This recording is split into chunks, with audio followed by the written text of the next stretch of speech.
4 जून 2003 रायपुर की सड़कों पर एक गोली चलती है और उस गोली ने सिर्फ एक नेता की जान नहीं ली बल्कि छत्तीसगढ़ की राजनीति को हमेशा के लिए बदल दिया। लेकिन ये कोई आम मर्डर नहीं था, ये था छत्तीसगढ़ का पहला पॉलिटिकल मर्डर। लेकिन असली कहानी 23 साल बाद शुरू होती है, जब एक बरी हो चुका आरोपी अचानक दोषी बन जाता है। आज हम इस केस को पूरी टाइमलाइन, फैक्ट्स और एनालिसिस के साथ समझें। नमस्कार दोस्तों, मैं हूं केशव और आप देखना शुरू कर चुके हैं थीम छत्तीसगढ़।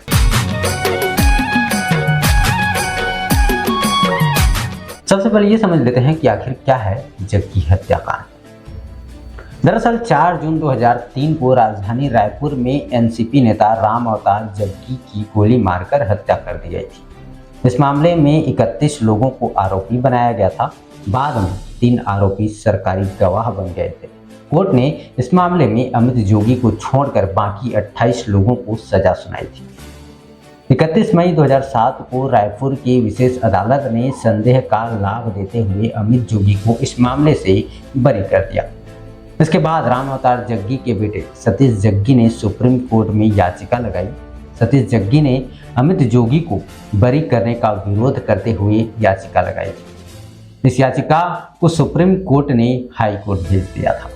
राम अवतार जग्गी एनसीपी के कोषाध्यक्ष और छत्तीसगढ़ की राजनीति में तेजी से उभरता नाम था। वो सिर्फ एक नेता नहीं थे, बल्कि वो उस समय की राजनीति में पावर बैलेंस बदलने की क्षमता रखते थे। 2003 में छत्तीसगढ़ नया राज्य बना था और राजनीति अपने सबसे वॉलेटाइल फेज में थी और इसी बीच जग्गी एक बड़ी रैली की तैयारी कर रहे थे। इस केस को सीबीआई को दे दिया जाता है। सीबीआई की इन्वेस्टिगेशन में सामने आता है ये मर्डर अचानक नहीं हुआ। जग्गी की रैली से कुछ लोगों को राजनीतिक नुकसान हो सकता था, इसलिए कई मीटिंग से हुई, प्लान बनाया गया, शूटर्स हायर किए गए और फिर एक बड़ा नाम सामने आता है। नाम है अमित जोगी का, जो कि पूर्व मुख्यमंत्री अजीत जोगी के बेटे हैं। अब जरा इस पॉइंट को ध्यान से समझना, अमित जोगी पर डायरेक्ट मर्डर का कोई आरोप नहीं था। उन पर आरोप था साजिश करने का, मतलब उन्होंने खुद गोली नहीं चलाई। लेकिन क्या उन्होंने मर्डर प्लान किया था? सीबीआई ने कहा हाँ, लेकिन डिफेंस ने कहा ये बिल्कुल गलत है, ये नहीं हो सकता।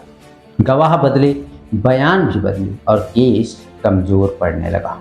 2007 के बाद हाई कोर्ट में अपील डिले के कारण खारिज कर दिए गए और धीरे धीरे ये केस लोगों की यादों से गायब हो जाता है।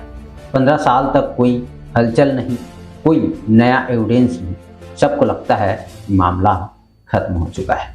लेकिन फिर सीबीआई हार नहीं मानती, वो सुप्रीम कोर्ट जाती है और सुप्रीम कोर्ट कहता है कि इतने गंभीर आरोप हैं तो सुनवाई होनी चाहिए।